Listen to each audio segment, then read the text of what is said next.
मनु को जोर से धक्का देता है। मनु अभी संभलती है, तभी Nathuram Godse 9mm Beretta pistol Bapu के सामने तान देता है।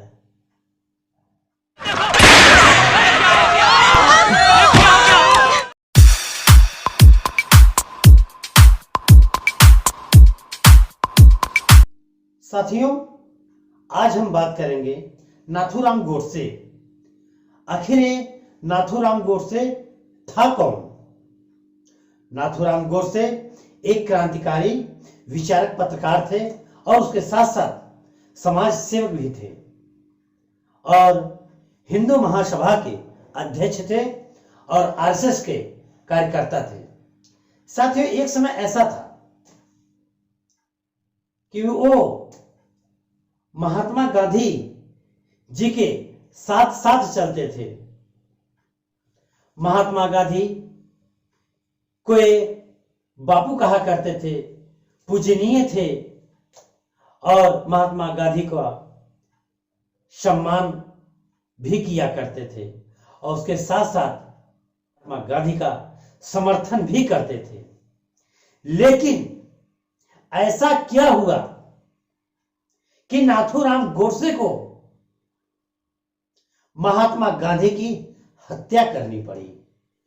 नाथूराम विनायक राव गोडसे का जन्म 10 मई 1910 एक मराठी चित्पावन ब्राह्मण परिवार में हुआ। इनके पिता विनायक वामनराव गोडसे एक डाक कर्मचारी थे। इनकी मां लक्ष्मी गोडसे थी। जन्म के समय नाथूराम का नाम रामचंद्र था। एक दुर्भाग्य घटना के कारण इनका नाम बदल दिया गया। इनके माता पिता के 3 पुत्र और एक बेटी थी और तीनों पुत्रों का मृत्यु हो चुका था। एक लड़की का जन्म हुआ। उसके बाद नाथूराम गोडसे का जन्म होता है तो इनके माता पिता को डर लगता है इसका भी मृत्यु हो जाए, तो वो नाथूराम गोडसे को एक पुत्री की तरह पालते हैं। उनके नाक को छिद्र किया जाता है, यानी नथ पहनाया जाता है। उसके बाद इनका एक और भाई आता है। तब इनके माता पिता लोगों को बताते हैं कि ये रामचंद्र है और ये लड़की नहीं लड़का है, और नथ पहनाने की वजह से इनका नाम नाथूराम गोडसे पड़ा। नाथूराम गोडसे का स्वभाव बहुत ही सच्चा, मधुर, शांत, तेज बुद्धि वाला, आगे बढ़ने वाला था। नाथूराम गोडसे 5वीं कक्षा तक पढ़ाई अपने छोटे से गांव बारामती में की। उसके बाद इनके पिताजी अंग्रेजी भाषा में विद्या अर्जन करने के लिए पुणे में इनकी चाची के घर भेज देते हैं, अंग्रेजी की शिक्षा वो हासिल कर सके। गोडसे हाई स्कूल में पढ़ रहे थे। 1930 ईस्वी में हिंदुत्ववादी, कट्टर हिंदूवादी सावरकर से इनकी मुलाकात हो जाती है और ये हाई स्कूल के बाद शिक्षा छोड़ देते हैं, पढ़ाई को छोड़ देते हैं। वहीं पर नाथूराम गोडसे राष्ट्रीय स्वयंसेवक संघ के सदस्य हो जाते हैं और हिंदू महासभा के अध्यक्ष बन जाते हैं और वो यहीं पर प्रण करते हैं कि अब मुझे राजनीति में ही जीना है और राजनीति में ही मरना है। 30 जनवरी 1948 को सरदार पटेल को बातचीत करने के लिए शाम 4 बजे बुलाया गया था और सरदार पटेल अपनी बेटी मीराबेन को लेकर बापू के सामने आते हैं और बापू सरदार पटेल से बातें करते हैं। बातें इतनी लंबी हो जाती हैं कि बापू का ध्यान ही नहीं होता है, उन्हें प्रार्थना सभा में बिरला हाउस जाना है। और बात करते समय उनका ध्यान घड़ी पर पहुंचता है और वो देखते हैं कि उस घड़ी में उस समय 5:15 बज चुका है। बापू तुरंत उठ खड़े होते हैं और कहते हैं कि काफी लेट हो गया है, अब हमें चलना चाहिए। बापू एक हाथ मनु के कंधे पर और दूसरा हाथ आभा के कंधे पर रखकर प्रार्थना सभा की तरफ चल देते हैं। बापू धीरे धीरे चल रहे होते हैं और लोग एक तरफ कतार लगा के खड़े हैं और बापू को नमस्ते बापू लोग कर रहे हैं। उसी बीच सुरक्षा कर्मियों से बचते हुए चुपके से एक व्यक्ति आता है और बापू के सामने पहाड़ जैसा खड़ा हो जाता है और कहता है नमस्ते बापू। बापू नमस्ते करते हैं, तभी मनु कहती है भैया बापू का रास्ता छोड़ दीजिए, बापू काफी लेट हो चुके हैं, समय नहीं है। तभी मनु को जोर से धक्का देता है। मनु अभी संभलती है, तभी Nathuram Godse 9mm Beretta pistol Bapu के सामने तान देता है और देखते ही देखते बापू के सीने में 3 गोलियां एक के बाद एक डाल देता है।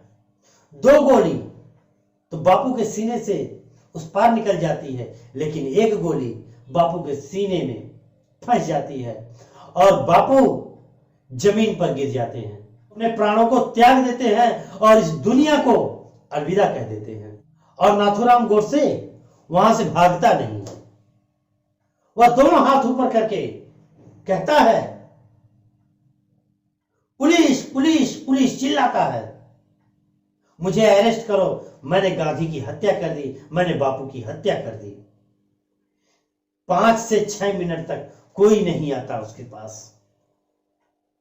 फिर कुछ पुलिसकर्मी हिम्मत जुटा के आते हैं, उसको पकड़ लेते हैं और इतने में पूरी पब्लिक उसको पीटना चालू कर देती है। 30 जनवरी 1948 के दिन दिल्ली तुगलक नगर रोड पर थाने में FIR लिखा जाता है और वह FIR उर्दू में होता है और वह FIR आज भी रिकॉर्ड रूम में रखा हुआ है। गोडसे को जेल हो जाता है और जज गोडसे से पूछता है तुमने गांधी की हत्या क्यों की? गोडसे कहता है महात्मा गांधी अपने आप में जूरी और जज दोनों थे। महात्मा गांधी मुस्लिमों को खुश करने के लिए हिंदी भाषा की सुंदरता के साथ दुर्व्यवहार किया है। गांधी जी के सारे प्रयोग हिंदुओं के खिलाफ थे। जो कांग्रेस अपने समाजवाद पर दम भरा करती थी, वही कांग्रेस गुप्त रूप से बंदूक के नोक पर पाकिस्तान को स्वीकार कर लिया और जिन्ना के सामने निष्ठा के साथ आत्मसमर्पण कर दिया। मुस्लिम तुष्टीकरण के कारण बापू ने भारत के टुकड़े टुकड़े कर दिए।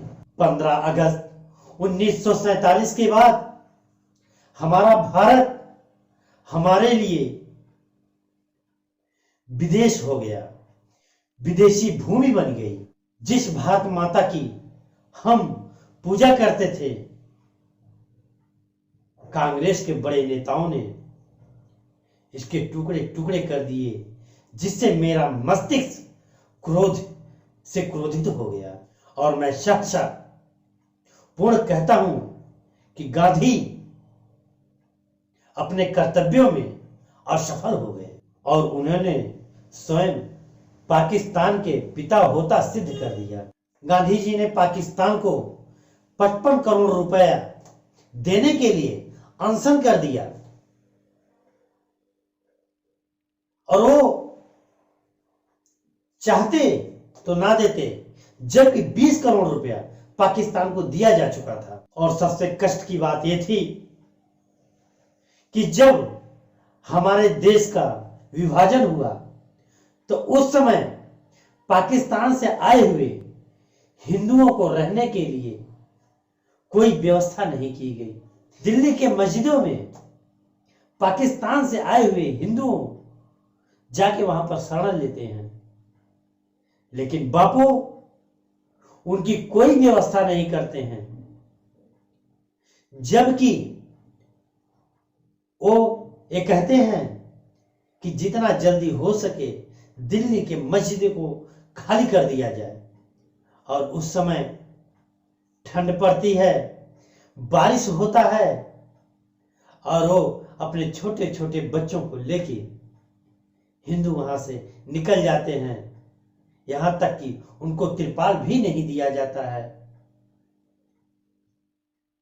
जबकि भारत से जो मुस्लिम पाकिस्तान गए होते हैं वहां पर मंदिरों में घुस कर बैठते हैं, सोते हैं, उठते हैं, हमारे मंदिरों को भ्रष्ट कर देते हैं। मैं 75 करोड़ रुपया पाकिस्तान को नहीं देना चाहता था। मैं अखंड भारत का सपना देखता था और जिसमें बापू उसको पूरा करने में मुझे असमर्थ दिखाई देते थे। 14-15 जून 1947 अखिल भारतीय कांग्रेस की सभा थी, जिसमें यह प्रस्ताव पारित हो गया था कि भारत से पाकिस्तान अलग नहीं होगा।